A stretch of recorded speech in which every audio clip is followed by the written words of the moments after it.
अस्सलाम वालेकुम कैफेट। आज के लेक्चर का आगाज़ करते हैं। Lecture number 76।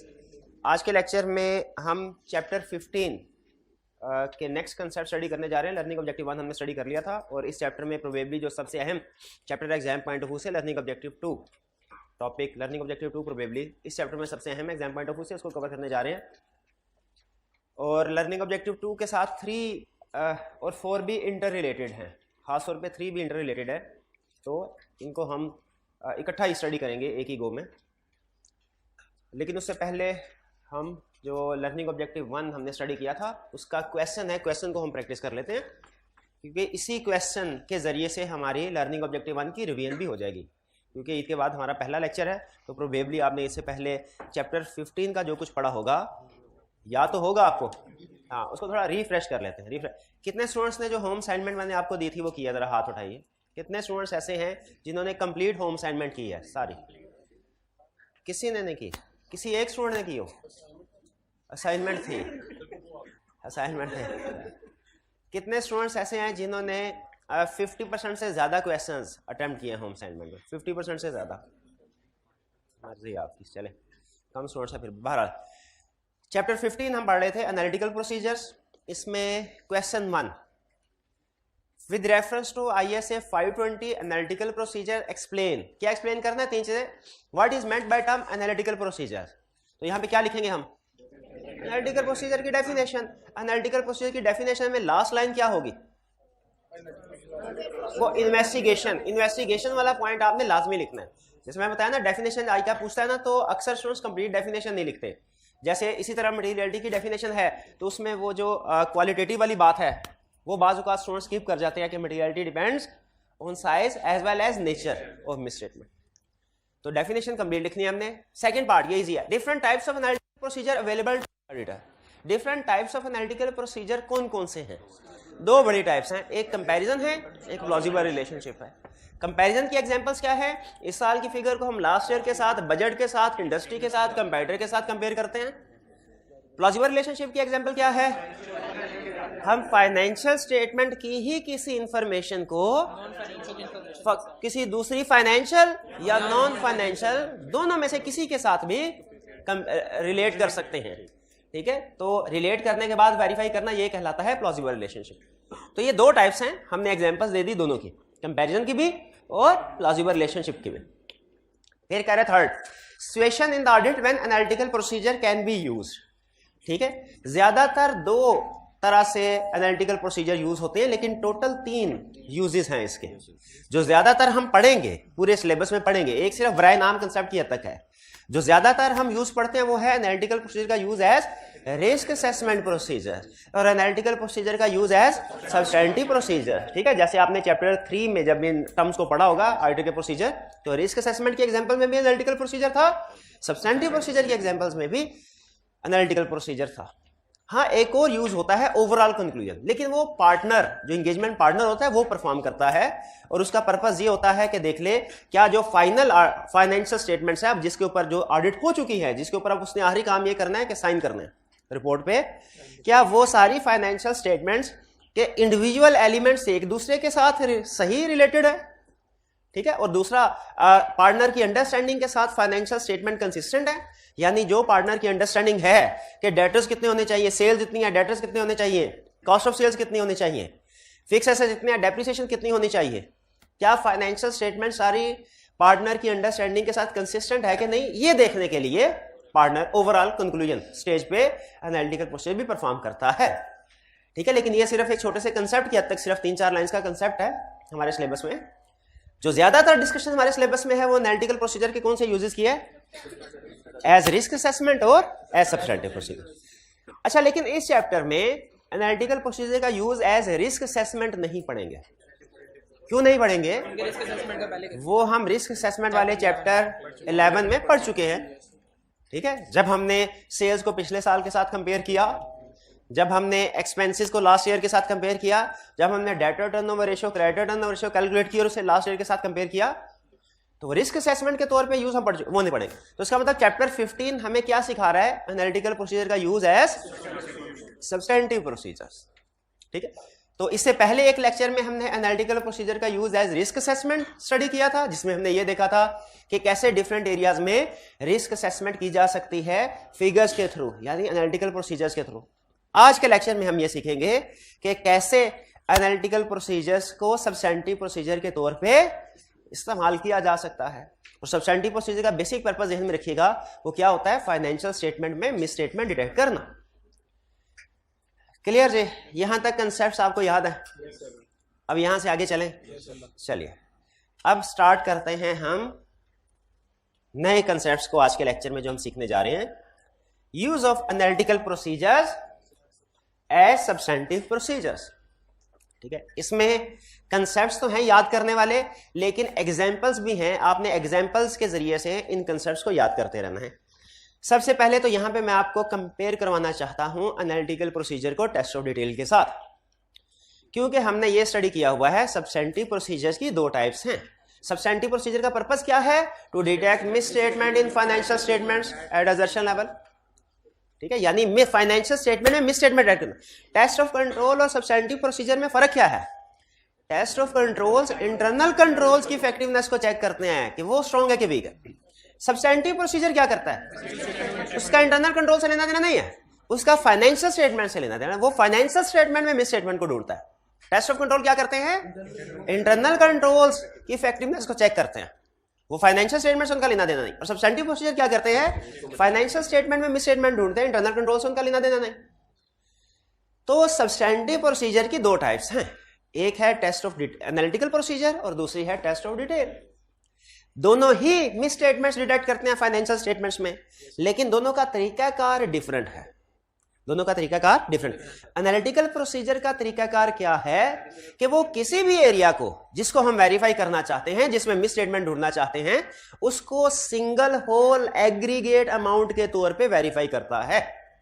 एनालिटिकल प्रोसीजर क्या करता है? किसी भी एरिया को सिंगल अमाउंट के तौर पे वेरीफाई करता है। जैसे अगर हम फाइनेंशियल स्टेटमेंट में सेल्स को वेरीफाई करना चाहते हैं थ्रू एनालिटिकल प्रोसीजर, तो हमें इस चीज पे परेशान होने की जरूरत नहीं है कि इस सेल्स के अकाउंट में कितनी सेल इनवॉइसेस रिकॉर्ड हुई हैं, उनकी अमाउंट्स क्या है, किस इनवॉइस की अमाउंट कम है, किसकी ज्यादा। ना, ट्रांजैक्शंस के बारे में हमें ट्रांजैक्शन लेवल पे नहीं जाना। एनालिटिकल प्रोसीजर में हमने सेल्स की पूरी अमाउंट को वेरीफाई करना है। एनालिटिकल प्रोसीजर का तरीकाकार क्या होगा? ये भी वेरीफाई करता है, टेस्ट ऑफ डिटेल भी वेरीफाई करते हैं कि मिस स्टेटमेंट तो नहीं है। तरीकाकार एनालिटिकल प्रोसीजर सिंगल आइटम के तौर पे वेरीफाई करता है। जैसे अगर मैं आपसे ये कहूं, एग्जांपल्स नहीं है, अगर मैं आपसे ये कहूं, आप फॉर एग्जांपल बाटा या सर्विस के किसी शोरूम में गए हैं और वहां पे आप देखना चाहते हैं कि पूरे साल में जितने भी यूनिट सेल हुए हैं, जो सेल रिकॉर्ड हुई है इस उनके आउटलेट की, क्या ये सेल ठीक है? तो आप क्या करेंगे? आप पूरे साल में जितने भी उनके सेल हुए हैं वो टोटल की फिगर लेंगे और उसकी स्टैंडर्ड जो भी सेल प्राइस होती है उसके साथ मल्टीप्लाई कर देंगे और देखेंगे टोटल रेवेन्यू इतना ही रिकॉर्ड हुआ है। अगर करीब उतना ही हुआ, बाज़ का थोड़ा बहुत फर्क आ जाता है इमटेरियल, तो वो प्रॉब्लम नहीं है। अगर करीब उतना ही हुआ, इसका मतलब क्या है कि जो सेल्स रिकॉर्ड की गई है वो ठीक है। क्या आप कंसेप्चुअली एग्री करते हैं कि वेरिफिकेशन का ये तरीकाकार ठीक है? बिल्कुल। लेकिन याद रखें, अगला सोल भी सुन लें। बाहिर दिखने तो ये लगता है कि बहुत अच्छा तरीका है भी, इससे एविडेंस मिल जाता है, इसका फायदा है, एफिशिएंटली काम होता है, लेकिन हर जगह पे आप एनालिटिकल प्रोसीजर परफॉर्म नहीं कर सकते। एनालिटिकल प्रोसीजर हर जगह हर एरिया में परफॉर्म नहीं कर सकते। जैसे फॉर एग्जांपल अगर आप जूते लेने के लिए नारकली चले जाएं तो वहां पे आप देखेंगे कुछ दुकानों पे तो आपको लिखा नजर आएगा फिक्स प्राइस शॉप। कुछ दुकानें ऐसी होती हैं जहां पे आप बार्गेनिंग करते हैं, निगोशिएशन होता है। वहां पे हो सकता है एक कस्टमर जो है वो 2000 के शूज लेके जाए, दूसरा हो सकता है 1500 के लेके जाए। तो ऐसी ऑर्गेनाइजेशन जहां पे सेल प्राइस प्रिडिक्टेबल है, आप प्रिडिक्ट कर सकते हैं कि कितने अमाउंट पे सेल हुआ होगा यूनिट, वहां पे तो एनालिटिकल प्रोसीजर परफॉर्म कर सकते हैं। जहां पे आप प्रिडिक्ट नहीं कर सकते वहां पे एनालिटिकल प्रोसीजर परफॉर्म नहीं हो सकता। क्लियर? तो ये चीज ध्यान में रखिएगा। एनालिटिकल सब्सटेंटिव प्रोसीजर्स की दो टाइप्स हैं, एनालिटिकल प्रोसीजर और टेस्ट ऑफ डिटेल। अच्छा, एनालिटिकल प्रोसीजर में कैसे काम होता है ये मैंने आपको बता दिया। अब टेस्ट ऑफ डिटेल में कैसे काम होता है? टेस्ट ऑफ डिटेल में किसी भी एरिया को, चाहे वो सेल्स या पेरोल है, अगर आप वेरीफाई करना चाहते हैं, आप उसको एग्रीगेट बेसिस पे वेरीफाई नहीं करते, बल्कि आप उसका टी काउंट ओपन करते हैं। एनालिटिकल प्रोसीजर में टी काउंट लेवल पे नहीं जाता है, टेस्ट ऑफ डिटेल में क्या करते हैं, जैसे अगर मेरा सीनियर मुझे कहे सेल्स को वेरीफाई करना है, टेस्ट ऑफ डिटेल के मैं सेल्स का टी अकाउंट ओपन करूंगा, उसमें बहुत सी ट्रांजैक्शंस होंगी। स्टेप नंबर 1 में कुछ बड़ी बड़ी ट्रांजैक्शन तो मैं उठा लूंगा ना, ताकि लार्ज अमाउंट्स तो वेरीफाई हो। स्टेप नंबर 2 में जो बाकी ट्रांजैक्शन रह जाए उनमें मैं सैंपल बेस पे कुछ ट्रांजैक्शन को सेलेक्ट करूंगा, और सैंपल बेस पे सेलेक्ट करने के बाद उनके सपोर्टिंग डॉक्यूमेंट्स देखूंगा कि क्या उनके सपोर्टिंग डॉक्यूमेंट्स मौजूद हैं कि नहीं, उनके सपोर्टिंग डॉक्यूमेंट्स की चेकिंग होगी। और फिर अगर सैंपल में कोई मिस स्टेटमेंट नहीं मिलती या मिस स्टेटमेंट बहुत कम है मटेरियलिटी लेवल, तो मैं क्या कहूंगा कि मिस स्टेटमेंट नहीं है, ओके है जी, आगे चले। लेकिन अगर सैंपल में मुझे मिस स्टेटमेंट नजर आती हैं और जब मैं उनकी प्रोजेक्शन करता हूं, क्या करता हूं, प्रोजेक्शन करना सीखी थी ना कंफर्मेशन वाले, प्रोजेक्शन करता हूं तो मुझे पता चलता है कि इसमें तो मटेरियल मिस स्टेटमेंट हो सकती है, तो मैं क्या कहूंगा, मैं कहूंगा गड़बड़ है कुछ।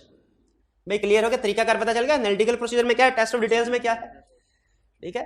तो बताइए किस में हम सैम्पलिंग करते हैं, टेस्ट ऑफ डिटेल में। और वो कौन सा प्रोसीजर है जिसमें सपोर्टिंग डॉक्यूमेंट्स को चेक किया जाता है, टेस्ट ऑफ डिटेल्स में, ठीक है। किसी हद तक कुछ ना कुछ डाटा चेकिंग एनालिटिकल प्रोसीजर में भी होती है, लेकिन उसमें इंडिविजुअल ट्रांजैक्शंस पे नहीं जाया जाता, इंडिविजुअल ट्रांजैक्शन के डॉक्यूमेंट्स को चेक नहीं किया जाता।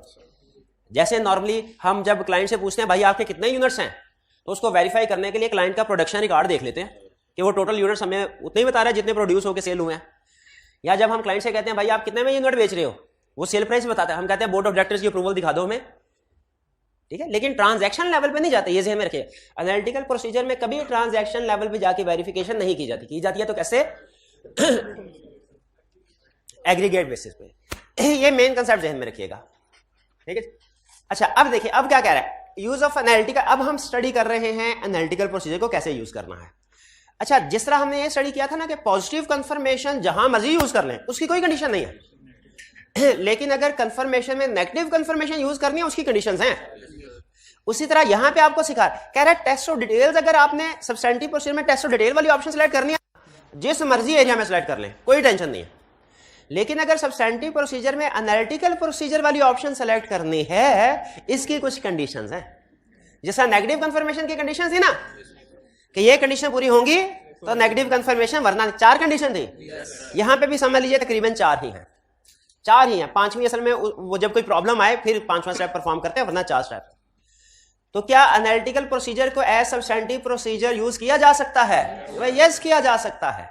और जब यूज करेंगे तो क्या करना है, 4 स्टेप्स हैं। कितने स्टेप्स? 4 स्टेप्स हैं, 4 कंडीशंस क्या लें। इसलिए कि एनालिटिकल प्रोसीजर में काम आसान है, जल्दी हो जाता है, इसलिए हर ऑडिटर की कोशिश होती है कि एनालिटिकल प्रोसीजर से ही काम। याद रखें, एक वाउचर, एक ट्रांजैक्शन प्रैक्टिकली अगर सही तरीके से, जेन्युइन तरीके से चेक की जाए ना, उसमें 5 से 10 मिनट लाजमी लग जाते हैं। डिपेंड करता है वो एरिया उसके डॉक्यूमेंट्स के ऊपर। 5 से 10 मिनट एक ट्रांजैक्शन में लग जाए, कम से कम 5 मिनट तो कंफर्म है ना। तो उसी लिहाज से अगर आप फॉर एग्जांपल और ज्यादा नहीं 50-60 का सैंपल भी सेलेक्ट करें किसी एरिया में, तो आप देख लीजिए कितना टाइम लगता है उसमें। लेकिन एनालिटिकल प्रोसीजर जो है ये 15 से 20 मिनट में परफॉर्म हो सकते हैं। इसीलिए एनालिटिकल प्रोसीजर चूंकि जल्दी फेवरेट है, हर एक कोशिश करता है हर ऑडिटर के एनालिटिकल प्रोसीजर से ही काम निकल जाए। लेकिन स्टैंडर्ड कहता है हर एरिया पे एनालिटिकल प्रोसीजर परफॉर्म, और कुछ असूल हमें स्टेप्स बता रहा है। आज हम वो स्टेप्स ही सीखेंगे, स्टेप्स कह लें या कंडीशंस कह लें, कि एनालिटिकल प्रोसीजर को एज सब्सटेंटिव प्रोसीजर हमने कैसे यूज करना है। पहला, if auditor decide to use analytical procedure as substantive procedure, auditor shall perform following steps. Steps आगे देखिए कितने स्टेप्स है, 1 2 3 कितने हैं, 4 है कि 5 है, 4 स्टेप्स है। 5th वाला तब आएगा जब कोई फर्क आ जाए, मसला आ जाए फिर, वरना 4 पे ही कहानी खत्म। पहला स्टेप, कंसेप्ट सुन लें। अच्छा, पहले ना मैं आपको सरसरी तौर पे प्रोसीजर बताता हूं। Determine suitability of analytical procedure for given assertion. सिर्फ हेडिंग पहले एक्सप्लेन कर रहा हूं, डिटेल दूसरी दफा एक्सप्लेन करूंगा। सूटेबिलिटी फॉर एनालिटिकल, यहां पे क्या समझा रहा है कि हर एरिया एनालिटिकल प्रोसीजर के लिए सूटेबल नहीं है। जो एरियाज प्रेडिक्टेबल अमाउंट्स होती हैं उनमें एनालिटिकल प्रोसीजर परफॉर्म कर सकते हैं, वरना नहीं। जैसे फर्ज कीजिए मैं आपसे पूछता हूं, सेल्स, अगर सेल प्राइस फिक्स है एनालिटिकल परफॉर्म कर सकते हैं? बिल्कुल कर सकते हैं। और अगर सेल प्राइस फिक्स नहीं है, नहीं कर सकते। फैक्ट्री के अंदर सारे एम्प्लॉइज को 30,000 गवर्नमेंट की मिनिमम वेजेस पे की जाती है, क्या एनालिटिकल परफॉर्म कर सकते हैं? बिल्कुल कर सकते हैं। अच्छा, रिपेयर एक्सपेंस में एनालिटिकल परफॉर्म हो सकते हैं? नहीं हो सकते, ठीक है। अच्छा, इंटरेस्ट रेट फिक्स्ड है और पूरा साल सेम रहेगा। क्या इंटरेस्ट एक्सपेंस या इंटरेस्ट रेवेन्यू पे एनालिटिकल प्रोसीजर परफॉर्म कर सकते हैं? बिल्कुल कर सकते हैं। अच्छा, रेंट जो साल के दौरान में चेंज तो होगा लेकिन 10% है, क्या प्रेडिक्ट कर सकते हैं? बिल्कुल। 6 महीने के लिए विदाउट इंक्रीमेंट कर लें और बाकी 6 महीनों का इंक्रीमेंट ऐड कर लें, तो ये प्रेडिक्टेबल है। तो इससे आपने, अच्छा, डेप्रिसिएशन जो कि प्लॉजिबल रिलेशनशिप है जिसका फिक्स एसेट के साथ, क्या डेप्रिसिएशन को वेरीफाई करने के लिए एनालिटिकल प्रोसीजर यूज कर सकते हैं? बिल्कुल कर सकते हैं। तो इन 2-3 छोटी एग्जांपल से हमने ये सीखा कि हर एरिया एनालिटिकल प्रोसीजर के लिए सूटेबल नहीं है। अब रिपेयर एक्सपेंस नहीं है, एडमिन एक्सपेंसेस नहीं है एनालिटिकल प्रोसीजर्स के लिए, ठीक है। रिवैल्यूएशन सरप्लस फॉर एग्जांपल, ये इसमें एनालिटिकल प्रोसीजर सूटेबल नहीं है। पहला डिसीजन आपने देखना एरिया सूटेबल है कि नहीं। क्लियर? अच्छा, आपको एक प्रैक्टिकल एग्जांपल के साथ भी लिंक करवाते हैं। हम एक क्लाइंट का ऑडिट करने के लिए गए, चलिए बता देता हूं, होंडा कंपनी का। तो वहां पे हमने ये देखा, उनसे जाके पूछा, सर आप गाड़ी सेल करते हैं, क्या बारगेनिंग करते हैं? मेरे जिम्मे एरिया था सेल्स को वेरीफाई करना। क्या आप जब गाड़ी सेल कर बारगेनिंग नहीं सर, हमारी फिक्स प्राइस है, किसी ने बाय करनी है करे, नहीं करनी ना करे। मैंने कहा बिल्कुल ठीक। बताइए इस ऑडिट क्लाइंट पे सेल्स को वेरीफाई करने के लिए एनालिटिकल प्रोसीजर सूटेबल है कि नहीं? सूटेबल है। तो पहला आपने डिसीजन ये करना है, जिस एरिया पे एनालिटिकल प्रोसीजर परफॉर्म करने जा रहे हैं वो सूटेबल है। सूटेबल है तो कहानी आगे चलेगी, सूटेबल नहीं है तो यही कहानी खत्म। फिर क्या करना है? Test of detail. ये क्लियर? अभी सिर्फ हेडिंग बता रहा हूं, आगे चलते हैं। Evaluate reliability of data from which auditor's expectation is developed. अगर एनालिटिकल प्रोसीजर किसी एरिया पे सूटेबल होना, उसके बाद भी हमें क्लाइंट से कुछ ना कुछ डाटा लाजमी चाहिए होता है। जैसे आप गैस कर सकते हैं, इस क्लाइंट पे जो होंडा कंपनी क्लाइंट ऑडिट कर रहे हैं हम, इस पे रेवेन्यू को वेरीफाई करने के लिए हमें क्या डाटा चाहिए क्लाइंट से? 2 डाटा चाहिए, एक number of unit sold during the year, दूसरा सेल प्राइस। अच्छा, क्लाइंट से हमने पूछा सर ये डाटा प्रिपेयर कर रहे हैं? उन्होंने कहा जी बिल्कुल कर रहे हैं। हमने कहा बस बन गया काम, दीजिए डाटा। क्लाइंट ने 2 सफ़े दे दिए, एक सफ़े के ऊपर सेल प्राइस थी, एक सफ़े के ऊपर यूनिट्स। क्या एज ऑडिटर मुझे इनको फौरी एक्सेप्ट कर लेना चाहिए कि चेक करना चाहिए ये जो डाटा क्लाइंट की तरफ से आ रहा है ये रिलायबल है कि नहीं, ये एक्यूरेट और कंप्लीट है कि नहीं?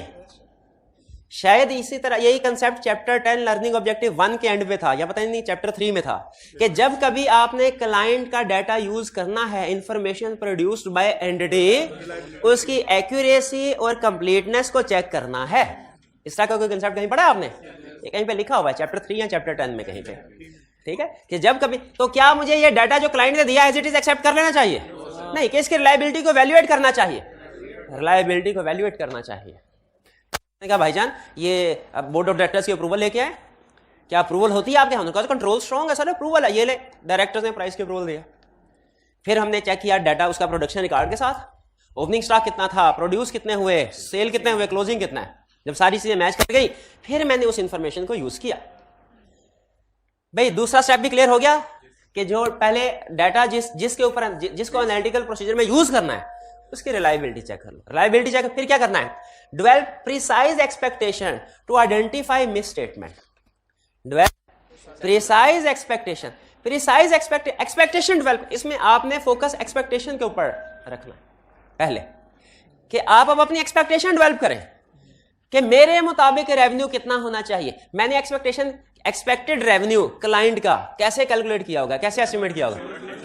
नंबर ऑफ यूनिट सोल्ड को प्राइस के साथ मल्टीप्लाई कर दिया, मेरे पास एक एक्सपेक्टेड रेवेन्यू आ गया कि मेरे मुताबिक रेवेन्यू इतना होना चाहिए।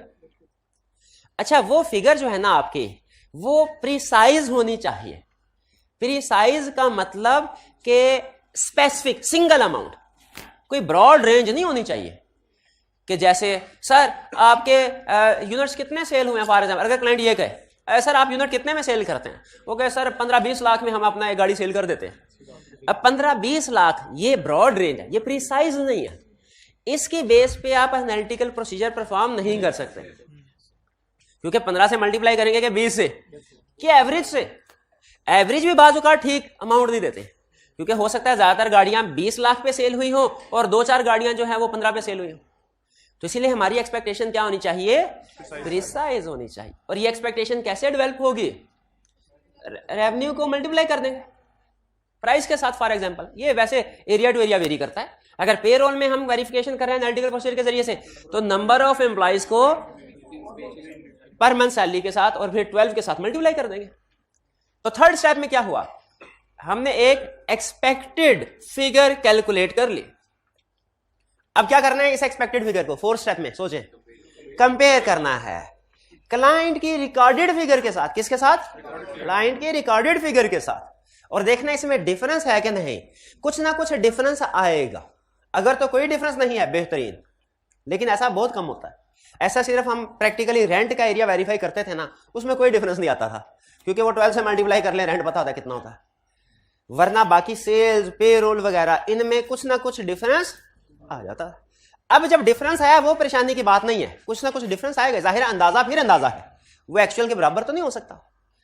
लेकिन हमने देखना है वो डिफरेंस थोड़ा है या ज्यादा है। अगर तो वो डिफरेंस इमटेरियल हो, हम कहते हैं हमें सफिशिएंट एप्रोप्रिएट एविडेंस मिल गया।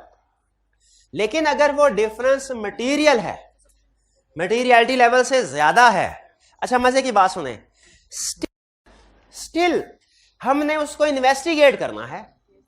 अगर इन्वेस्टिगेट करने से कोई ना कोई प्रॉब्लम सामने आ गई और वो ठीक हो गया, तो भी एविडेंस मिल गया। ये बिल्कुल ऐसी है जैसे कंफर्मेशन लेटर सेंड करते थे, उसमें कोई एक्सेप्शन आ जाती थी, हम फौरी तौर पे ये नहीं कहते थे एविडेंस नहीं मिला भाई अब तो कोई दूसरे प्रोसीजर की तरफ जाओ, ना ना ना। हम क्या करते थे, उसको रिकंसाइल करवा के उसको डिफरेंस ढूंढने की कोशिश। अगर डिफरेंस मिल जाए तो फिर बिल्कुल ठीक हो गया काम। हालांकि इशू सामने आया टेम्परेरी, लेकिन रिजॉल्व हो गया। उसी तरह एनालिटिकल प्रोसीजर में भी अगर हमारी एक्सपेक्टेड फिगर और क्लाइंट की एक्चुअल फिगर में फर्क आए और वो मटेरियल हो, तो भी हमने हिम्मत नहीं हारनी, उसको इन्वेस्टिगेट करना है। अगर इन्वेस्टिगेशन करने से कोई वैलिड एक्सप्लेनेशन सामने आ जाए तो ठीक, अगर वैलिड एक्सप्लेनेशन सामने ना आए तो एनालिटिकल प्रोसीजर फेल। अब हमें क्या करना पड़ेगा, किसी अल्टरनेटिव प्रोसीजर की तरफ जाना पड़ेगा। और वो अल्टरनेटिव प्रोसीजर क्या होगा, टेस्ट ऑफ डिटेल। बेहतरीन, शाबाश, क्लियर। अच्छा, अब ये जो सारी एग्जांपल मैंने आपको बताई है, चारों स्टेप्स आपके सामने हैं, इसमें एक स्टेप मिसिंग है, वो इनमें शामिल नहीं है। आप आ सकते हैं कौन से वाला? इन्वेस्टिगेशन वाला, शाबाश। और वो इन्वेस्टिगेशन वाला किधर मिलेगा आपको? स्टेप्स वाला, लर्निंग ऑब्जेक्टिव 3 में। तो क्लियर, ये बेसिक स्टेप्स समझ आ गए। फिर से बताइए, एनालिटिकल प्रोसीजर को एज सब्सटेंटिव प्रोसीजर यूज करना है, 4 स्टेप्स हमारे कौन से हैं? सबसे पहले सूटेबिलिटी देखनी है, फिर रिलायबिलिटी, फिर प्रीसाइज एक्सपेक्टेशन, प्रीसाइज एक्सपेक्टेशन, और फिर उसके बाद देखना है एक्सेप्टेबल डिफरेंस कितना है, ताकि वो डिफरेंस अगर एक्सेप्टेबल रेंज में है तो ओके, वरना। और अगर अनयूजुअल फ्लक्चुएशन सामने आ जाए, अनयूजुअल डिफरेंसेस सामने आ जाए, तो फिर एक 5वां स्टेप भी करना पड़ता है, इन्वेस्टिगेशन। क्लियर। चलिए आगे चलते हैं। अब इसको डिटेल में हम स्टडी करते हैं, इन्हीं कंसेप्ट्स को। सबसे पहले सूटेबिलिटी, अब वो एग्जांपल के साथ आपको बता रहा है। कह रहा है suitability of analytical procedure depends on auditor assessment of how efficient and effective it will be in detecting a misstatements। यानी suitability डिपेंड करती है कि अगर किसी एरिया को वेरीफाई करना, उसमें मिसस्टेटमेंट डिटेक्ट करना एनालिटिकल प्रोसीजर के जरिए ज्यादा एफिशिएंट इफेक्टिव है, तो फिर एनालिटिकल प्रोसीजर यूज किए जाएंगे। और अगर टेस्ट ऑफ डिटेल ज्यादा बेहतर है तो टेस्ट ऑफ डिटेल परफॉर्म किए। यानी ये जनरल रूल बता रहा है कि ऑडिटर की जजमेंट है, स्टैंडर्ड ने कहीं नहीं बताया इस एरिया को एनालिटिकल प्रोसीजर से करो, इसको टेस्ट ऑफ डिटेल से करो, ना ना ना, स्टैंडर्ड ने कहीं नहीं बताया। ये ऑडिटर की अपनी जजमेंट है, अपनी असेसमेंट है कि किस एरिया में एनालिटिकल प्रोसीजर बेहतर रहेंगे, एफिशिएंट, और किस एरिया में टेस्ट ऑफ डिटेल्स। और ये जजमेंट वो किस बेस पे परफॉर्म करता है, देखता है प्रेडिक्टेबल है कि नहीं, प्लॉजिबल रिलेशनशिप है कि नहीं उस एरिया का दूसरे एरिया के साथ। पहली लाइन में उसने क्या बताया कि ऑडिटर की जजमेंट है, ऑडिटर की असेसमेंट है कि वो डिसाइड करे किस एरिया में सफिशिएंट है, एफिशिएंट है, किस एरिया में एनालिटिकल प्रोसीजर एफिशिएंट है। फिर आगे कह रहा है substantive analytical procedure are generally suitable कब? When relations are plausible and predictable. ठीक है, पहले यहां पे वो कह रहा है कि ऑडिटर की अपनी असेसमेंट या जजमेंट है। अब यहां पे कह रहे हैं जजमेंट ऑडिटर कैसे अप्लाई करता है, अगर रिलेशनशिप प्लॉजिबल और प्रेडिक्टेबल हो तो एनालिटिकल प्रोसीजर परफॉर्म किए जाते हैं। अब एग्जांपल दे रहा है, relationship between sales revenue and selling commission is plausible. क्या सेलिंग कमीशन और सेल्स रेवेन्यू में प्लॉजिबल रिलेशनशिप है? Yes sir. अच्छा मुझे बताइए, तो इसमें फिर सेल्स रेवेन्यू को सेलिंग कमीशन की बेस पे वेरीफाई करते हैं कि सेलिंग कमीशन को सेल्स की बेस पे? सेलिंग कमीशन को सेल्स। हाँ जी बिल्कुल, ठीक है, क्योंकि selling commission depends on sales, sales depend on selling commission. गलत है? ये ध्यान में रखिएगा। फिर इसका कहता है but there is no relationship between sales revenue and admin expenses. इसका मतलब क्या हुआ, आप सेलिंग एक्सपेंसेस को वेरीफाई करते हुए तो एनालिटिकल प्रोसीजर परफॉर्म कर सकते हैं, एडमिन एक्सपेंस क्योंकि प्लॉजिबल रिलेशनशिप नहीं। Admin expenses over the fix होते हैं ना नॉर्मली। अच्छा, suitability also depends on assertion and risk assessment. For example, comparison of GP ratio to confirm sale is not a persuasive procedure. अच्छा, ये क्या कह रहा है, सूटेबिलिटी किसी एरिया और उसके रिस्क पे भी डिपेंड करती है। जैसे अगर किसी एरिया में रिस्क ज्यादा हो, किसी एरिया में रिस्क एट असर्शन लेवल ज्यादा हो, वहां पे एनालिटिकल प्रोसीजर सूटेबल नहीं है, वहां पे टेस्ट और डिटेल है। जैसे जीपी रेशियो की एग्जांपल दे रहा है, कह रहे हैं जीपी रेशियो को आप रिस्क असेसमेंट के तौर पे तो यूज कर सकते हैं, कर लें। आपको याद है हमने क्वेश्चन भी किया, जीपी रेशियो पिछले साल की निस्बत इस साल कम है, तो इसका मतलब जहां सेल्स अंडरस्टेटेड है या कॉस्ट ऑफ सेल्स, अरे रिस्क असेसमेंट सब्सटेंटिव प्रोसीजर में वो सूटेबल नहीं है, क्योंकि सेल्स में नॉर्मली रिस्क ज्यादा होता है, ठीक है, या कॉस्ट ऑफ सेल्स एक रिस्की एरिया है। इसीलिए आप ये नहीं कह सकते कि जीपी रेशियो को पिछले साल भी 30% थी, इस साल भी 30% है, तो रिस्क असेसमेंट में रिस्क तो ठीक है, अब वेरीफाई करने की जरूरत भी नहीं है। भाई क्या ऐसा है? नहीं। अच्छा, मुझे बताइए, अगर किसी एरिया में रिस्क असेसमेंट में रिस्क सामने नहीं भी आता, क्या हमें सब्सटेंटिव प्रोसीजर परफॉर्म करने होते हैं? यस, करने होते हैं। रिस्क सामने ना भी है, सब्सटेंटिव प्रोसीजर हर एरिया पे परफॉर्म करने होते हैं, रिक्वायर्ड है, रिक्वायर्ड है, कहीं पे कम कहीं पे ज्यादा। तो यहां पे सूटेबिलिटी इसमें क्या कह रहा है कि suitability also depend on assertion and risk assessment, यानी एनालिटिकल प्रोसेस सूटेबल है कि नहीं, ये डिसीजन करने में आपने प्लॉजिबल रिलेशनशिप को तो देखा, प्रेडिक्टेबिलिटी को देखा, साथ में assertion, risk at assertion level भी देखना। रिस्क ज्यादा है, एनालिटिकल प्रोसेस सूटेबल नहीं है। और एग्जांपल दे रहा है कि मैं जीपी रेशियो, इस एग्जांपल क्या कहता है, to confirm sale is not a persuasive procedure, यानी परसुएसिव का मतलब एप्रोप्रिएट, सफिशिएंट एप्रोप्रिएट एविडेंस नहीं है। परसुएसिव एविडेंस का मतलब क्या है, सफिशिएंट एप्रोप्रिएट, ठीक है। एक होता है एब्सोल्यूट कंक्लूसिव एविडेंस, वो एब्सोल्यूट एश्योरेंस में चाहिए होता है। तो क्या सेल, अगर पिछले साल भी जीपी रेशियो 30% है, इस साल भी जीपी रेशियो 30% है, क्या कंफर्म है कि सेल्स ठीक है? नहीं, हो सकता है सेल्स भी अंडरस्टेटेड हो, कॉस्ट ऑफ सेल्स भी अंडरस्टेटेड हो, जीपी रेशियो तो सेम आएगी, लेकिन पॉसिबल है ना, इसीलिए आपको समझा रहा है, ठीक है, कि अगर सेल्स और कॉस्ट ऑफ सेल में रिस्क ज्यादा है, इसमें एनालिटिकल प्रोसेस सूटेबल नहीं होगा। चलिए, पहला स्टेप हमारा कंप्लीट हो गया। पहले स्टेप में हमने क्या चीज सीखी कि सूटेबल, कि किस एरिया में एनालिटिकल प्रोसेस सूटेबल है नहीं, ठीक है। अब इसके बाद इस स्टेज पे आपको इस काबिल होना चाहिए कि आपसे कोई भी एरिया पूछा जाए तो आप बता दें कि इसमें एनालिटिकल प्रोसेस सूटेबल हैं और इसमें नहीं है। अब फर्ज कीजिए आप इस कॉलेज का ऑडिट कर रहे हैं, इसमें आपने रेवेन्यू एस्टिमेट करना है टोटल, कैसे एस्टिमेट करेंगे? टेस्ट ऑफ डिटेल, या अगर फर्ज कीजिए कि पॉलिसी कॉलेज की बड़ी स्ट्रिक्ट है, वो कहते हैं भाई कोई डिस्काउंट नहीं, तो कैसे? एनालिटिकल प्रोसीजर सूटेबल है, क्योंकि अच्छा एनालिटिकल प्रोसीजर कैसे परफॉर्म करेंगे? नंबर ऑफ स्टूडेंट्स को मल्टीप्लाई कर देंगे फीस के साथ, सिंपल। भाई ये हो गया आपका एनालिटिकल प्रोसीजर। लेकिन अगर कॉलेज फर्ज कीजिए डिस्काउंट दे रहा हो और सिग्निफिकेंट स्टूडेंट्स को डिस्काउंट मिल रहे हो, किसी को कम किसी को ज्यादा, ऐसी सिचुएशन में test of details more appropriate होंगे, ठीक है। अच्छा, और अगर आप टीचर्स की सैलरी को वेरीफाई कर रहे हो, वो तो फिक्स रहती है ना पूरा साल, तो चेंज नहीं फिक्स रहती है सैलरी भाई, उस पे भी एनालिटिकल प्रोसेस सूटेबल होंगे। लेकिन अगर रिपेयर एक्सपेंस को वेरीफाई कर रहे हो, वो नहीं होंगे, कभी कम कभी ज्यादा। जैसे ये पिछले दिनों बारिश हुई तो रिपेयर एक्सपेंस एकदम ज्यादा इनकर करना पड़ा, ठीक है, ये बाज़ औक़ात इस तरह के प्रॉब्लम्स आती हैं, तो आप प्रिडिक्ट नहीं कर सकते अब नेक्स्ट मंथ में क्या इतना ही रिपेयर होगा कि नहीं, प्रिडिक्ट नहीं कर सकते। तो इस कंसेप्ट के बाद क्या आप इस काबिल हो गए कि डिसाइड कर सके किस एरिया पे एनालिटिकल प्रोसीजर सूटेबल है, किस पे नहीं? तो जिस पे नहीं उस पे जाहिर टेस्ट ऑफ डिटेल लगेंगे। आगे चलते हैं। Evaluate reliability of data from which certain expectation is well. अगर एरिया सूटेबल है एनालिटिकल प्रोसीजर के लिए, नेक्स्ट स्टेज पे आ जाए, हमें कुछ ना कुछ डाटा चाहिए, ठीक है। जैसे कॉलेज का ऑडिट कर रहे हो, आपने कहा सर स्टूडेंट्स का रेवेन्यू हमने वेरीफाई करना है, डाटा चाहिए। कौन सा डाटा चाहिए होगा आपको? नंबर ऑफ स्टूडेंट्स और फीस, स्टैंडर्ड फीस जो है। क्या ये डाटा रिलायबिलिटी हमने चेक करनी है? अच्छा यहां पे ध्यान में रखिए, ये है reliability of data for analytical procedure. ये कंसेप्ट कौन सा पढ़ रहे हैं? Reliability of data for analytical procedure. यानी आपका मकसद क्या है? ये देखना कि एनालिटिकल प्रोसीजर में जो डाटा यूज करना है वो सूटेबल है कि नहीं, रिलायबल है कि नहीं, रिलायबल है कि वो ठीक है कि नहीं, एक्यूरेट कंप्लीट है कि नहीं। यह है reliability of data for analytical procedure. एक और कंसेप्ट आपने पढ़ा है जो इससे एग्जैक्टली ये नहीं है लेकिन मिलता जुलता है। एक और कंसेप्ट पढ़ा हुआ है आपने, वो क्या? शाबाश, वो है रिलायबिलिटी ऑफ डाटा, जो हमने पढ़ा था रिलायबिलिटी के 5 असूल, याद है? External evidence more reliable then internal evidence, original evidence more reliable then photocopy, direct evidence more reliable then indirect, ठीक है? और व्हेन कंट्रोल्स आर स्ट्रांग, ठीक है? हाँ रिटर्न, बिल्कुल। वो भी हमने रिलायबिलिटी ऑफ डाटा सर्च पढ़े, लेकिन वो है general reliability.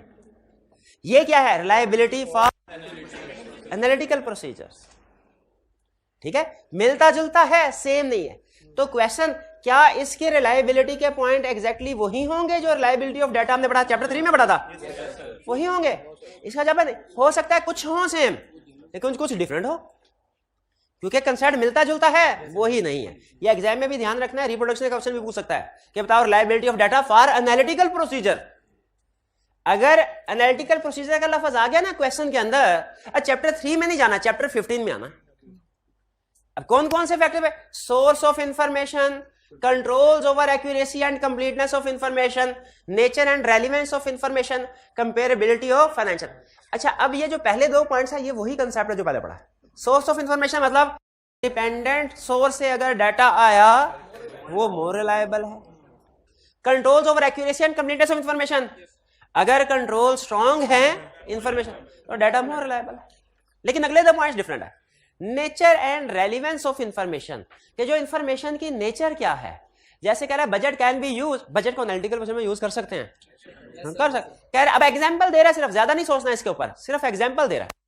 Budgets can be use if it is prepared on the basis of expected result and not as challenging targets, challenging targets, ठीक है? अब फर्स्ट कीजिए भाई, एग्जांपल देते हैं। अब मुझे पता है बड़ी ईद, छोटी ईद होती तो चलो टाइम होता भी आपके पास। बड़ी ईद पहला दिन तो गुजर गया कसाई ढूंढने में, कुर्बानी करने में, और दूसरा दिन जो है वो कुर्बानी बांटने में गुजर गया, ठीक है? तीसरा दिन थकन थी, सो के गुजारा। तो अगर मुझे पता है कि टाइम नहीं मिलना, लेकिन फिर भी मैंने असाइनमेंट दे दी और स्टूडेंट्स करके नहीं आए, क्या मुझे इस नतीजे पे कंपेयर करके एक्सपेक्टेड परफॉर्मेंस मेरी थी स्टूडेंट्स करके आएंगे, एक्चुअल परफॉर्मेंस स्टूडेंट करके नहीं आए ज्यादातर स्टूडेंट्स, क्या मुझे इस बात पे ये सोचना चाहिए कि ये स्टूडेंट निकम्मे हैं, ये काम नहीं कर? क्यों?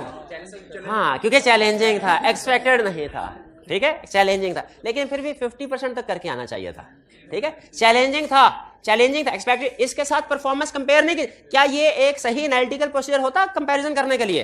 नहीं। सही एनालिटिकल प्रोसीजर कब होता? जब एक्सपेक्टेड रिजल्ट, जब मैं इन सारी चीजों को जहन में रखते हुए मुझे अंदाजा होता कि बच्चे के पास टोटल टाइम बचे इन 5 दिनों में, वो कोई बचेगा तकरीबन कोई फॉर एग्जांपल 24 घंटे, 24 फ्री स्पेयर टाइम 24, और इसमें दूसरे सब्जेक्ट्स भी हैं, तो इस ऑडिट के लिए तकरीबन 8 घंटे बचेंगे। तो 8 घंटे में उसे नहीं क्या मतलब, इस पर भी हंसी निकले, 8 घंटे भी नहीं। तो इस बेसिस के ऊपर अगर प्रिपेयर करता इंफॉर्मेशन, फिर सही एनालिटिकल प्रोसीजर परफॉर्म होते, फिर पता चलता कि अगर कोई स्टूडेंट नहीं करके आया असाइनमेंट तो फिर उसकी परफॉर्मेंस अच्छी नहीं है। ये आपको बता रहा है नेचर एंड रेलेवेंस। प्रैक्टिस में बजट प्रिपेयर करने के 2 तरीके होते हैं, 2 तरह से बजट प्रिपेयर, 2 माइंडसेट होते हैं। एक माइंडसेट क्या है भाई, पिछले साल हमने 1000 यूनिट सेल किए थे, इस दफा 10% टारगेट ज्यादा, एफर्ट भी बढ़ाएंगे, कोई सेल कमीशन भी थोड़ा सा ज्यादा देंगे, 10%। एक दूसरा तरीका क्या, पिछली दफा 1000 यूनिट बेचे, इस दफा बजट बना 2000 का। असिस्टेंट ने पूछा डायरेक्टर से, सर 2000 कैसे, 1000 पिछली दफा 2000 कैसे? उन्होंने कहा बस चुप कर जाओ, मुझे भी पता है 2000 सेटल नहीं होंगे, लेकिन 2000 का टारगेट दे के प्रेशराइज करूंगा टीम को तो 1500 पे पहुंचेगी ना। अब अगर टीम ने 1500 यूनिट्स बेच दिए हों, ठीक है, और हम एज ऑडिटर जाके देखें उनसे क्या पूछ रहे हो कि कंपेयर आपने कम बेचे हैं, वो 1 लगाए, 1500 में भी 200 फेंक है, आप कह रहे कम बेचे हैं 1500 में। तो कंपैरिजन करने के लिए डाटा वो यूज करना है जो रियलिस्टिक बेसिस पे बना हो। यानी एग्जांपल क्या दे रहा है, budget can be use if it is prepared on the basis of expected result, not on challenging basis. भाई ये बात समझ आ गई, एक्सपेक्टेड चैलेंजिंग वाली। आगे कंपेरेबिलिटी ऑफ फाइनेंशियल, कंपेयर करते हुए असूल होता है, लाइक विद लाइक को कंपेयर करना है, लाइक विद लाइक को कंपेयर करना है। ठीक है, जैसे फर्ज कीजिए मेरी ये बहन बैठी है, मेरे भाई बैठे हैं, मेरी बहन ने असाइनमेंट कर ली, अब भाई असाइनमेंट नहीं कर सके, भाई से पूछा क्यों नहीं। अब देखें क्या मुझे फौरी तौर पे इस नतीजे पे पहुंच जाना चाहिए कि ये ज्यादा मेहनती है? नहीं, वो कहे सर घर का बकरा मैं कसाई मिला ही नहीं, आधा दिन तो बकरे की मिन्नतें करता गुजर गया। तो ज्यादा तो इस लाइक विद लाइक को कंपेयर, उसी तरह हमने जब प्रैक्टिकली किसी इंफॉर्मेशन को कंपेयर करना है ना, तो लाइक विद लाइक। इसकी एग्जांपल सुनिए, अगर हमारी एक इंश्योरेंस कंपनी है, इंश्योरेंस कंपनी में डिफरेंट टाइप्स, कुछ इंश्योरेंस कंपनी होती है लाइफ इंश्योरेंस प्रोवाइड करती हैं सिर्फ, कुछ ऐसी होती है नॉन लाइफ इंश्योरेंस जैसे फायर इंश्योरेंस और व्हीकल एक्सीडेंटल इंश्योरेंस प्रोवाइड करते हैं, कुछ ऐसी होती है इंश्योरेंस कंपनी दोनों प्रोवाइड करते हैं। अगर हमारा क्लाइंट ऐसा है जो सिर्फ लाइफ इंश्योरेंस प्रोवाइड करता है, क्या उसको कंपेयर करना है इंडस्ट्री के साथ कंपेयर किया जा सकता है ना? तो इंडस्ट्री के डाटा ओवरऑल एग्रीगेट डाटा के साथ कंपेयर करना चाहिए। किसके साथ? सिर्फ उसके साथ जो लाइफ इंश्योरेंस प्रोवाइड कर रहे हैं। आपका क्लाइंट ऐसा शेल है, उसमें डिफरेंट पेट्रोल पंप्स हैं। अब किसी पेट्रोल पंप पे सिर्फ पेट्रोल सेल हो रहा है, किसी पे पेट्रोल प्लस सीएनजी, और किसी पे petrol plus CNG plus truck shop भी है साथ, और किसी पे साथ टायर शॉप भी है। अब जब आपने कंपेयर करना है तो ग्रॉस प्रॉफिट को, एक आपका आउटलेट जो सिर्फ पेट्रोल बेच रहा है, पेट्रोल सेल हो रहा है वहां पे, डीजल वगैरह और कोई आइटम सेल नहीं हो रही, क्या उसको दूसरे आउटलेट के जीपी रेशियो के साथ कंपेयर कर सकते? नहीं, क्योंकि डिफरेंट प्रोडक्ट्स पे डिफरेंट मार्जिन होता है, एक्सपेंसेस भी उस लिहाज से डिफरेंट हो गए। तो यहां पे कंपेरेबिलिटी ऑफ फाइनेंशियल इंफॉर्मेशन में क्या कह रहा है कि लाइक विद लाइक को कंपेयर करना है। Broad industry data may need to be supplemented to be comparable for company selling single product. अगर कोई कंपनी सिंगल प्रोडक्ट सेल कर रही है, उसके डाटा को कंपैरिजन करना जब आपने सिंगल वाली इंडस्ट्री के साथ, आप सप्लीमेंट करने का मतलब क्या है? ब्रेक डाउन करना। तो आपको डाटा ब्रेक डाउन करना पड़ेगा। क्लियर जी? लाइक विद लाइक कंपैरिजन समझ आ गया? ये 4 पॉइंट्स हैं। रिलायबिलिटी ऑफ डाटा कैसे इवैल्यूएट करेंगे? फॉर एनालिटिकल प्रोसीजर, हाँ क्लाइंट ने हमें डाटा दिया, हम देखेंगे कंट्रोल्स, हम देखेंगे सोर्स, हम देखेंगे नेचर एंड रेलिवेंस, हम देखेंगे कंपेरेबिलिटी। क्लियर? आगे चलते हैं। Next, develop precise expectation. हमने प्रिसाइज एक्सपेक्टेशन डेवलप करनी है। प्रिसाइज एक्सपेक्टेशन किस पे डिपेंड कर, यानी कब आप प्रिसाइज एक्सपेक्टेशन डेवलप करने के काबिल होंगे? कब प्रिसाइज एक्सपेक्टेशन डेवलप करने के काबिल होंगे?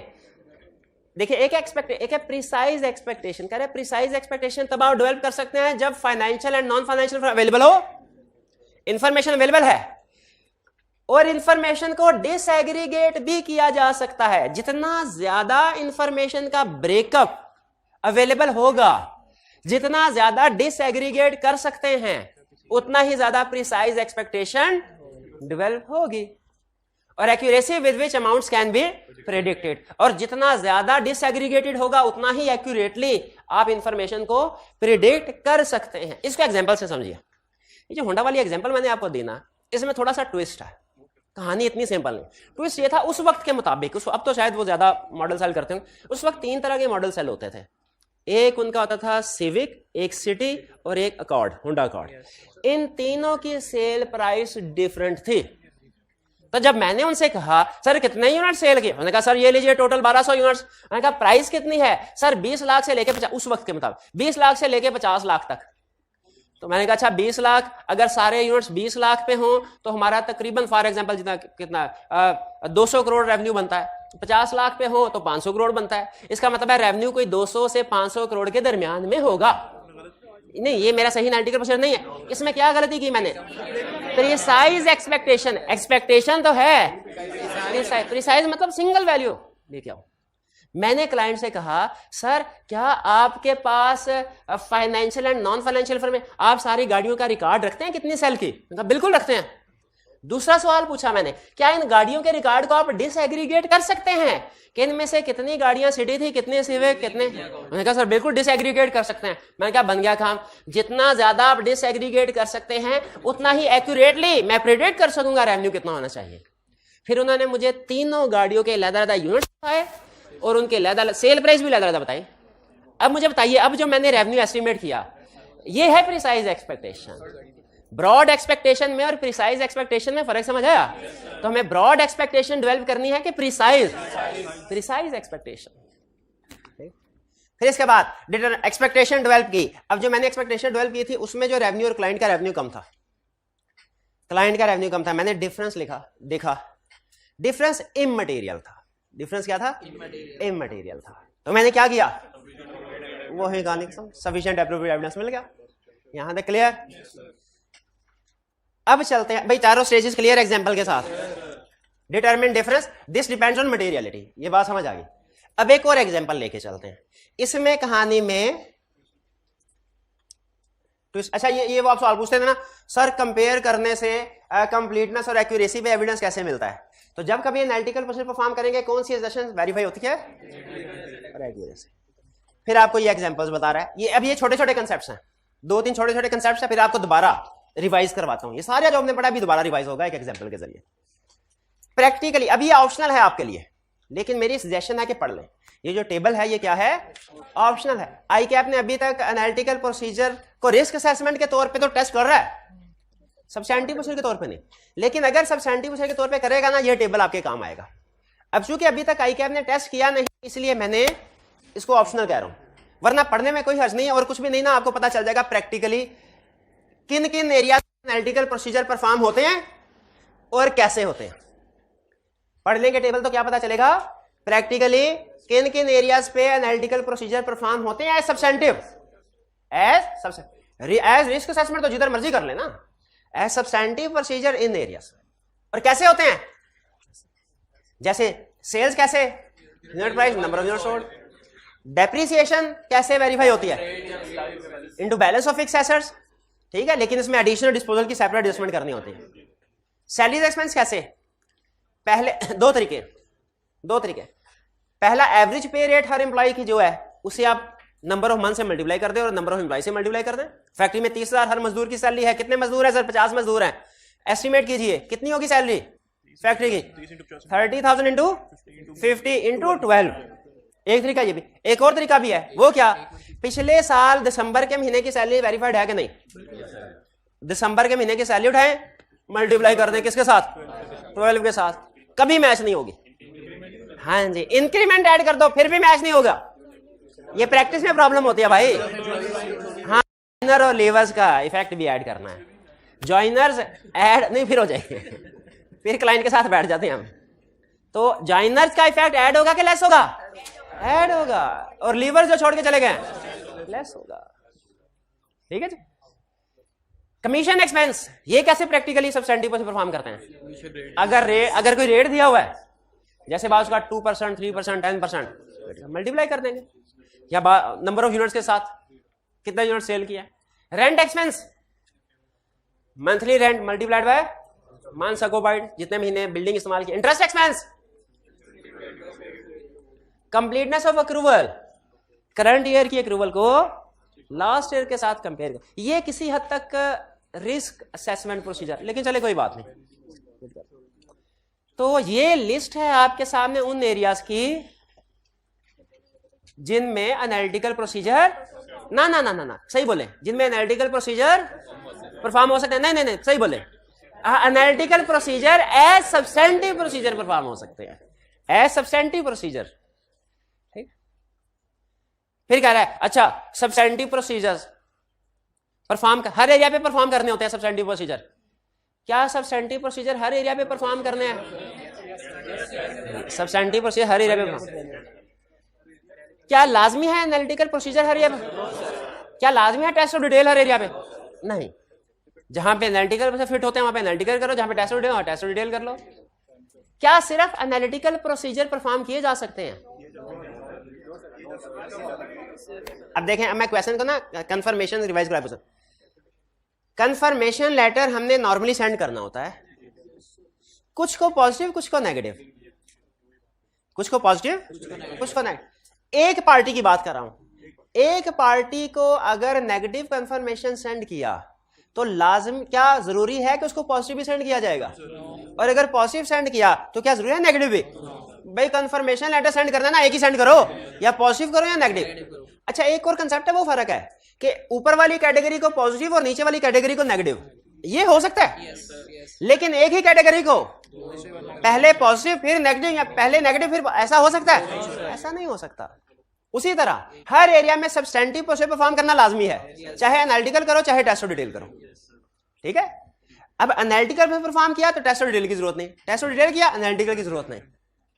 तो अगर सिर्फ एनालिटिकल प्रोसीजर से सफिशिएंट एप्रोप्रिएट एविडेंस मिल सकता है क्या? इसका वन वर्ड आंसर है यस। यस, सिर्फ एनालिटिकल प्रोसीजर से। लेकिन अगर कोई टेस्ट ऑफ डिटेल परफॉर्म करना चाहे तो रोक नहीं है, ज्यादा काम करने से मना नहीं किया हुआ। लेकिन अगर एनालिटिकल प्रोसीजर से आपका एरिया ठीक बैठ गया, फिगर्स टैली हो गई, तसल्ली हो गई, रिस्क भी ज्यादा नहीं है, तो टेस्ट ऑफ डिटेल की जरूरत। लेकिन अगर रिस्क ज्यादा है, टेस्ट ऑफ डिटेल कर सकते हैं। ठीक है, हमारा पार्टनर की ना एक साइकी होती है, उसके मुताबिक टीम को चलाता है। ठीक है, हमारे सीनियर बताया करते थे पार्टनर के साथ डायरेक्ट इंटरेक्शन तो हमारा कम ही होता था कि एक हमारा ग्रुप होता था, एक साथ वाला ग्रुप होता था, दूसरा फर्म का ग्रुप। उस ग्रुप में नॉर्मली मशहूर था कि लेट सीटिंग कम होती है, हमारे ग्रुप में लेट सीटिंग थोड़ी ज्यादा होती थी। तो हम अपने सीनियर से पूछते थे ये क्या चक्कर है? सीनियर बताया करते थे उधर सिर्फ एनालिटिकल प्रोसीजर परफॉर्म करके ज्यादातर एविडेंस ले लिया जाता है, यहाँ पे भी एनालिटिकल परफॉर्म हमारे वाले ग्रुप में भी, लेकिन यहाँ पे पार्टनर क्या कहते थे, उसके साथ टेस्ट ऑफ डिटेल भी परफॉर्म कर दो भाई। फारग बैठे हुए हो, जो असाइनमेंट मैंने दी थी वो तो कर ली, फारग बैठे हो तो कुछ मजीद भी कर लो, क्या हर्ज है? ठीक है। हाँ, उस वक्त बड़ा गुस्सा आता था कि डबल डबल काम करवा रहे हैं। हालांकि स्टैंडर्ड कहता है कि सिर्फ एनालिटिकल प्रोसीजर से भी सफिशिएंट एप्रोप्रिएट एविडेंस मिल जाता है। शर्त क्या है? रिस्क लो हो और एनालिटिकल प्रोसीजर सही तरीके से एक्यूरेटली परफॉर्म की हो। हाँ, लेकिन अगर रिस्क ज्यादा है तो जाहिर है पार्टनर ने रिस्क असेसमेंट की होती थी ना, हमें तो हर एरिया पे रिस्क लो ही लगता था, पार्टनर को बता रहे। लेकिन बहरहाल ज्यादा काम करने से सीखा भी ज्यादा। एक होता है कोलैटरल डैमेज, एक होता है कोलैटरल बेनिफिट। ज्यादा काम करना है तो ये डैमेज ही गलत बात, लेकिन इसका एक ज्यादा काम करने का कोलैटरल बेनिफिट भी होता है, वो क्या? अंडरस्टैंडिंग ज्यादा, एक्सपीरियंस ज्यादा। ठीक है, बहरहाल चलिए ये बात समझ आ गई आपको। अब चलते हैं फिर से दोबारा। हालांकि है 3 लाइंस, यहीं पे भी निपटाया जा सकता है इनको। कैसे? कि अगर कोई सिग्निफिकेंट डिफरेंस आए तो ऑडिटर, अगर जो एक्सपेक्टेड और एक्चुअल का डिफरेंस आए तो ऑडिटर क्या करे? मैनेजमेंट से इंक्वायर करे क्यों फर्क है, और मैनेजमेंट जो भी जवाब दे, जो भी गोली कराए उसको मान ले, उसको कॉरोबरेट करे, इवेल्युएट करे। अगर मैनेजमेंट एक्सप्लेनेशन दे दे तो ठीक, अगर एक्सप्लेनेशन ना दे या एक्सप्लेनेशन ऊंगी बूंगी है, एडिक्वेट नहीं है, फिर क्या करना चाहिए? फिर रिस्क बढ़ा, और फिर अदर प्रोसीजर क्या करें? शाबाश। अच्छा चलिए एंड पे एक छोटी सी एक प्रैक्टिकल एग्जांपल मजीद, ताकि कंसेप्ट मजीद जहन में बैठ जाए। या तो आप कर ही लेंगे लेकिन थोड़ा प्रैक्टिस में भी हेल्प हो जाए। एक क्लाइंट कार्ड करने के लिए गए हम, उसमें इंजीनियर था और क्लाइंट था हॉस्पिटल।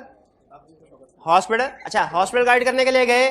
सबसे पहले ऑडिटिंग स्टैंडर्ड ये कहते हैं आपने अंडरस्टैंडिंग ऑफ एंटिटी ऑब्टेन कर। उससे पहले मैंने हॉस्पिटल का ऑडिट नहीं किया था। मैंने कहा भाई जान बताएं, इससे पहले तो सिर्फ एज पेशेंट ही विजिट किया है, पहली दफा एज ऑडिटर विजिट कर रहा हूं, जरा सिस्टम तो बताइए, टेबल की दूसरी साइड पे सिस्टम कैसे चलता है। उन्होंने कहा सर हमारे, अब ये अंडरस्टैंडिंग ऑफ एंटिटी रिक्वायर करता है ना स्टैंडर्ड, और पहले करना रिस्क असेसमेंट से प्रोसीजर परफॉर्म करने से पहले। उन्होंने कहा सर हमारे यहाँ 2 तरह के बड़े सिस्टम है, हमारे पास 2 तरह के पेशेंट्स आते हैं, एक को हम कहते हैं आउटडोर पेशेंट, एक को कहते हैं इंडोर पेशेंट।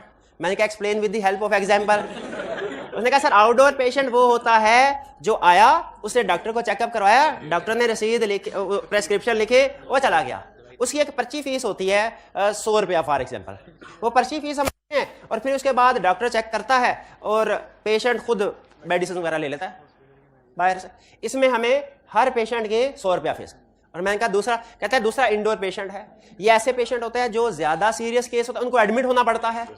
जब एडमिट होना पड़ता है ना तो भी ये किस्मत है, बाज़ औक़ात तो इवन कोई शॉर्ट प्रॉब्लम स्टे होता है, उसको शॉर्ट स्टे बोलते थे, वो 4-5 घंटे में भी उसको फ्री कर दिया जाता है। जैसे कोई इमरजेंसी केस आ गया, वो कोई छत से गिरा, कोई सर, कोई पाँव और बाजू वगैरह, 4-6 बाज़ औक़ात ऐसा होता है 2-3 महीने के लिए भी एडमिट होना पड़ता है कुछ पेशेंट को। और इसके दौरान में उनके डिफरेंट ऑपरेशन होते हैं, डॉक्टर विजिट करते हैं, हर विजिट का बिल पड़ता है, मेडिसिन यूज होती है।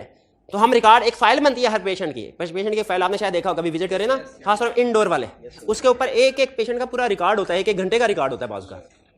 तो सर उस पर हम सारा एक्टिविटी जो परफॉर्म की जाए वो लिखते हैं, और जब पेशेंट डिस्चार्ज होता है उस वक्त उसको फाइनल बिल बना के देते हैं। वो कभी तो 4000 बनता है, कभी 4 लाख भी बन जाता है। सिस्टम समझ आ गया हॉस्पिटल का बेसिक? ये है अंडरस्टैंडिंग ऑफ एंटिटी। मैंने कहा ठीक है जी, प्रोसीजर परफॉर्म करना है, रेवेन्यू वेरीफाई मैंने करना है। अब पहले नंबर पे मुझे ये बताइए, रेवेन्यू को मैं टोटल फिगर के तौर पे वेरीफाई के स्ट्रैटिफाई करूं? स्ट्रैटिफाई करना। रेवेन्यू को किन 2 हिस्सों में स्ट्रैटिफाई किया होगा मैंने? शाबाश, इंडोर रेवेन्यू लैदा आउटडोर रेवेन्यू अलग था। अच्छा आप मुझे बताइए इनडोर के ऊपर कौन से प्रोसीजर सूटेबल है? इनडोर के ऊपर टेस्ट और डिटेल, क्योंकि इनडोर में पेशेंट है ना, इनडोर में आप प्रिडिक्ट नहीं कर सकते 4,000 वाला 4 लाख वाला या 40,000 वाला।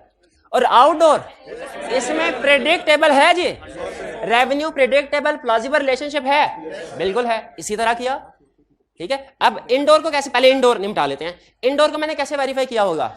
मैंने टी अकाउंट लिया, उसमें जो बड़े बड़े पेशेंट्स के रेवेन्यू था उनको सेलेक्ट कर लिया ताकि बड़ी पॉपुलेशन कवर हो जाए, और बाकियों का सैंपल सेलेक्ट कर लिया। ये तो हो गया इनडोर। अब आ जाए आउटडोर की तरफ। आउटडोर पे एनालिटिकल प्रोसेस परफॉर्म हो सकते हैं। Yes sir. स्टेप नंबर 1 में क्या किया मैंने?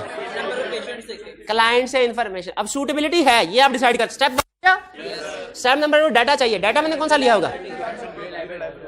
डाटा मैंने लिया कौन सा होगा पहले तो ये बताए।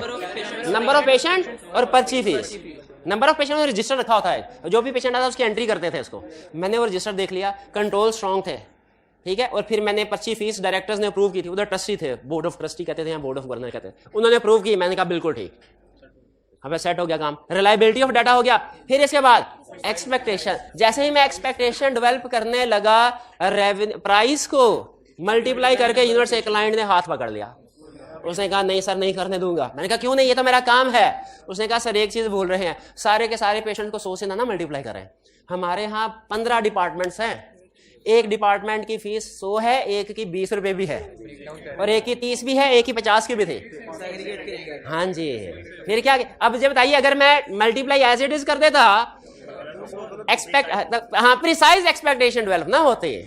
मैंने कहा जी आपके पास डाटा इंफॉर्मेशन बना रहे हैं, हर डिपार्टमेंट की बना रहे हैं। मैंने कहा हर डिपार्टमेंट की बना। मैंने कहा डिसएग्रीगेट करके लाना, फिर डिसएग्रीगेट करके लाएगा तो फिर मैं मोर एक्यूरेटली प्रिडिक्ट कर सकूंगा रेवेन्यू।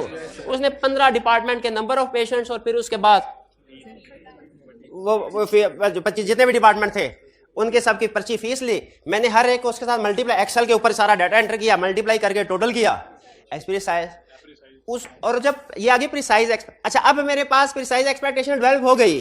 स्टेप नंबर 3 हो गया, फॉर कंपेयर कर। जमीन आसमान का फर्क था। जमीन मेरा एस्टिमेटेड रेवेन्यू बहुत ज्यादा और उनकी एक्चुअल इनकम बहुत कम। मैंने कहा फ्रॉड पकड़ लिया। बड़ा खुश जूनियर होता है ना, जहां कहीं फर्क आए ना वो ना जेन में पहले फ्रॉड पकड़ लिया। और मैं बड़ा खुश, मैंने कहा फ्रॉड डिटेक्ट कर लिया। क्लाइंट से पूछा क्या मुझे इन्वेस्टिगेट करना चाहिए? ये अब हम उस 4th पॉइंट से निकल के यहाँ पे आ गया, इन्वेस्टिगेटिंग इनकंसिस्टेंसी पर। मैंने क्लाइंट से पूछा रीजन क्या है? उसने कहा सर बाहर है। मैंने कहा हॉस्पिटल से बाहर रीजन कहता सर बाहर देखा वहां पे मजदूर गरीब लोग, वो रोड साइड थी, उसमें थोड़ा सा दरख्त लगे हुए थे, वो उधर बेचारे लेटे हुए। कहते हैं सर जी इनके ये आए हैं दूर गांव से, सारे लाहौर के नहीं आते पेशेंट्स, दूर गांव से आए हैं, इनके पास पर्ची फीस तो दूर की बात है, रहने को जगह नहीं, खाने को भी कुछ नहीं है। तो जब ऐसे पेशेंट आते हैं ना तो डॉक्टर इनके हालात देखते हैं, बाज़ औक़ात अपने इलाके से किसी से लिखवा लाते हैं कि ज़रूरतमंद है, तो डॉक्टर ना सिर्फ ये कि इनकी पर्ची फीस माफ कर देते या कम कर दें, बल्कि बाज़ औक़ात कुछ डॉक्टर ऐसे भी थे वो अपनी जेब से भी उनको कहते थे ये लो मेडिसिन के, उनके पास मेडिसिन के पैसे भी नहीं होते थे, वो खाने के भी बाज़ औक़ात दिया करते थे। उधर हॉस्पिटल में बड़ी एक अच्छी बात मुझे लगी, डॉक्टर्स ने एक फंड बनाया हुआ था, हर डॉक्टर अपना जो भी उसके हस्बे से था उसमें फंड कंट्रीब्यूट करता था, तो वो प्राइवेट, वो आउट ऑफ बुक्स था, वो भी शुरू में मुझे लगा पता नहीं क्या गड़बड़ चल रही है, लेकिन वो असल में पर्सनल पैसे थे और वो इन पेशेंट्स को डोनेट करने के लिए उन्होंने अलग से रखा हुआ था सिस्टम। तो कहता है सर अब ऐसे लोग क्या कहते हैं इनकी पर्ची फीस डॉक्टर माफ कर देता है, जब माफ कर देता है तो वो रेवेन्यू हमारा कम रिकॉर्ड होगा, 100 की बजाय अगर 10 कर दिया है तो रेवेन्यू कम होगा, फर्क तो आएगा। मैंने कहा बिल्कुल फर्क आएगा। अब मुझे बताइए, मैंने इंक्वायर किया मैनेजमेंट से, मैनेजमेंट ने जो मुझे रिस्पॉन्स दिया, क्या मुझे वैल्यूएट करना चाहिए था? मैंने कहा फिर भी मुझे जो डिस्काउंट दिए ना डॉक्टर ने साइन किया होगा, वो पर्ची तो दिखा दो, ऑडिटर है ना। हालांकि मेरी अंडरस्टैंडिंग मुझे बताती थी हॉस्पिटल में नॉर्मली इस तरह होता है, लेकिन फिर भी एविडेंस के बगैर तो वेरी फाइन। तो लिस्ट या डॉक्टर ने अप्रूवल दिए हुए थे, क्या मुझे एक्सप्लेनेशन मिल गई सफिशिएंट? गुड। लेकिन अगर मुझे इसकी एक्सप्लेनेशन ना मिलते, हाँ जी, तो फिर क्या करना पड़ता? Test of details. तो अब आपको अंदाजा हो गया कि किस तरीके से हम प्रैक्टिकली ये सारे स्टेप वाइज, जब पहले ये डिसाइड करते हैं एनालिटिकल प्रोसीजर सूटेबल है कि नहीं, और अगर सूटेबल हो तो स्टेप वाइज सारे प्रोसीजर को किस तरीके से परफॉर्म किया जाए। क्लियर? ये था। अब एक छोटा सा कंसेप्ट है सिर्फ एंड में, जो हमने प्रीवियस लेक्चर में डिस्कस कर लिया, याद है आपको? यूज भूल गए होंगे, ये use near at the end of forming overall conclusion, ये तीसरे वाला यूज याद है कि नहीं पढ़ा था? कि पार्टनर एंड पे अपनी अंडरस्टैंडिंग कंसिस्टेंट है कि नहीं, एरियाज एक दूसरे के साथ लिंक है कि नहीं, ये सेल्स और डेटर, अगर क्रेडिट पीरियड 30 डेज है, अब आपको एक बात, आपने वो बजटिंग का टॉपिक पढ़ा होगा ना, इसमें वो ये देख रहा होता है उसके रूल्स के मुताबिक क्या फाइनेंशियल एक दूसरे के साथ कंसिस्टेंट है कि नहीं। जैसे यहां पे एग्जांपल से इसको डिस्कस कर लेते हैं। Use in forming overall conclusion, कैसे to corporate conclusion form during audit of individual components और to assist auditor in forming overall conclusion whether financial statement consistent with auditor. ये तो क्लियर हो गया ना, एंड पे देखना है मेरी अंडरस्टैंडिंग के साथ कंसिस्टेंट है कि नहीं। ठीक है, अब ये इंडिविजुअल कंपोनेंट्स जो फॉर्म किए गए, जैसे अब देखिए जिसने सेल्स वेरीफाई करनी होती है ना, उसने सिर्फ सेल्स वेरीफाई करने हैं, जिसने डेटर्स वेरीफाई करने हैं उसने सिर्फ डेटर्स वेरीफाई करने हैं। लेकिन पार्टनर्स ने पूरी फाइनेंशियल स्टेटमेंट देखनी है, उसने देखना है कि इंडिविजुअल कंपोनेंट्स जो हमने वेरीफाई किए हैं क्या वो रिकन्फर्म करना है सही है कि नहीं। जैसे सेल्स वाले ने सेल्स वेरीफाई कर लिया, डेटर्स वाले ने डेटर्स वेरीफाई कर लिया, पार्टनर ने ये देखना है कि अगर क्रेडिट पीरियड 30 डेज है तो मुझे सेल्स को डिवाइडेड बाय 360 करके 30 डेटर्स की फिगर उतनी फिगर नहीं है, ज्यादा है, तो इसका मतलब कोई प्रोविजन वगैरह ओवरड्यू डेट्स है जिनकी प्रोविजन रिकॉर्ड होने वाली है। तो एंड पे पार्टनर ये प्रोसीजर परफॉर्म कर रहा होता है, जिससे क्या होता है जो इंडिविजुअल कंपोनेंट्स वो भी वेरीफाई हो जाते हैं और ओवरऑल उसे पता चल जाता है मेरी अंडरस्टैंडिंग के साथ कंसिस्टेंट है कि नहीं। चलते चलते छोटी सी एग्जांपल। अच्छा, और अगर इसमें, अच्छा आखिरी क्वेश्चन, फिर इसके बाद छोटे लेक्चर खत्म। ऑडिटर ने एंड पे ओवरऑल कंक्लूजन पे एनालिटिकल प्रोसेस परफॉर्म करने हैं। ये याद रखिएगा, ये ऑडिट का बिल्कुल एंड है, समझ लीजिए आखिरी दिन है जिसमें ऑडिटर देख रहा है कि इंडिविजुअल मेरी छोटी टीम ने एरियाज वेरीफाई किया है, मैं देखूं ओवरऑल लेवल पे मेरी अंडरस्टैंडिंग के साथ मैच करते हैं कि नहीं फाइनेंशियल स्टेटमेंट, और इंडिविजुअल एरिया कॉर्पोरेट हो रहे हैं कि नहीं। अगर यहां पे कोई प्रॉब्लम सामने आ जाए, अनरिकॉग्नाइज्ड रिस्क सामने आ जाए, तो पार्टनर क्या कहता होगा, चलो अब तो ऑडिट का एंड आ गया, छोड़ो अब जाने दो। क्या करता है, कम्युनिकेट करता है, टीम को रिस्क रिवाइज किया जाता है, नए प्रोसीजर परफॉर्म किए जाते हैं, चाहे डेडलाइन क्यों ना एक्सटेंड हो जाए। क्लियर ये बात। अच्छा, एक छोटी सी एग्जांपल सुन लें, ये बात समझ आ गई ना अनरिकॉग्नाइज्ड रिस्क की, कि अगर एंड पे कोई अनरिकॉग्नाइज्ड रिस्क सामने आ जाए उसको भी छोड़ना नहीं है। यस, रिवाइज करना। छोटा सा वकूआ सुन लें। एक और क्लाइंट था, चले उसका छोड़े नाम, नहीं, एक और क्लाइंट, उसमें यूनिट सेल कर रहा था, मेरे पास एरिया था इन्वेंट्री का, एक दूसरा टीम मेंबर था उसके पास एरिया था सेल्स का। खुद बताएं, क्या मुझे सेल्स में जाके चेक करना चाहिए था वो किस तरीके से प्रोसीजर, वो उसका एरिया वो जाने, उसमें गड़बड़ भी हुई पार्टनर उसकी क्लास लेगा। मेरे पास इन्वेंट्री का एरिया था, क्या सेल्स वाले को इन्वेंट्री में आके चेकिंग करनी चाहिए? नहीं, वो तो मेरा भी यही ख्याल था जो आपका ख्याल है, फिर बदल गया ख्याल। मैंने सारा इन्वेंट्री में आपने देखा होगा opening stock, add purchases minus issues जितना इन्वेंट्री इशू हो गई डिपार्टमेंट, क्लोजिंग स्टॉक है, मैंने सारी चीज वेरीफाई कर, एक एक चीज हक सच ही वेरीफाई की थी। सेल्स वाले ने भी ठीक काम किया, रिव्यू करवाने ओवरऑल कंक्लूजन स्टेज पे पहुंचे ना, पार्टनर ने पहला सवाल पूछा और मैं सेल्स वाले का मुंह देखूं, सेल्स वाला मेरी तरफ देखे। पार्टनर ने पूछा आपके स्टोर के रिकॉर्ड से कितने यूनिट्स इशू हुए हैं? मैंने कहा सर 12,000। उन्हें पार्टनर ने दूसरा सवाल सेल वाले से पूछा आपके पास कितने यूनिट्स की सेल आ रही है? उसने कहा 10,500। पार्टनर ने कहा 1,500 यूनिट्स किधर गए? अब मैं लदा कसमें खाऊं कि सर मेरा रिकॉर्ड बिल्कुल ठीक है, सेल वाला लदा कसमें खाए, पार्टनर दोनों की क्लास की ठीक था। अच्छा, देखा जाए तो क्वेश्चन बड़ा लॉजिकल है, लेकिन जब हम इंडिविजुअल, ये फर्क आपको बता रहा हूं पार्टनर के ओवरऑल रिव्यू में और जो इंडिविजुअल काम करे, इंडिविजुअल तो अपना सिर्फ एरिया देखेगा, पार्टनर फाइनेंशियल में देखने, उन्होंने कहा भाग जाओ दोनों, मुझे इस सवाल का जवाब चाहिए। और फिर गए क्लाइंट के पास, पता चला वो उन्होंने कुछ प्रोपोर्शनल स्कीम लॉन्च की थी जिसमें कुछ सेट्स फ्री दिए गए थे। ये जो था जो मतलब फर्क 1,500 का, वो फ्री सेट्स का था। फिर उसकी अप्रूवल वगैरह लेके आए, ठीक है, पहले हमें नहीं पता था इसका, लेकिन क्या इस तरह का पार्टनर को एक कंपोनेंट इंडिविजुअल दूसरे के साथ मैच करके देखना चाहिए कि कंसिस्टेंट है कि नहीं? बिल्कुल, यही होता है ओवरऑल कंक्लूजन का मकसद, कि इंडिविजुअल एरियाज में हर एक ने अपना पार्टनर ने पूरी फाइनेंशियल स्टेटमेंट्स को देखना। तो कुछ समझ है आपको प्रैक्टिकली एनालिटिकल प्रोसीजर कैसे परफॉर्म होते हैं, इनके स्टेप्स क्या है? ठीक है, प्रोबेबली आईकैप इसमें से रिप्रोडक्शन का क्वेश्चन पूछेगा। पुराने जमाने में क्वेश्चन बड़ा पूछता था, सब्सटेंटिव एनालिटिक परफॉर्म करना क्या स्टेप्स होंगे, हम चारों के चारों खड़का देते थे। अब वो उनमें से कोई एक स्लाइड करके पूछेगा कि बताओ reliability of data for analytical procedure, ठीक है, बताओ प्रिसाइज एक्सपेक्टेशन कैसे डेवलप होगी। तो आपने ज़हनी तौर पे तैयार रहना है, इसको इंडिविजुअल स्टेप लेवल पे टेस्टिंग कर सकता है क्या? हरियार जी, चलिए असाइनमेंट जरूर कीजिएगा। आज का लेक्चर यहाँ पे खत्म करते हैं। अल्लाह हाफिज़।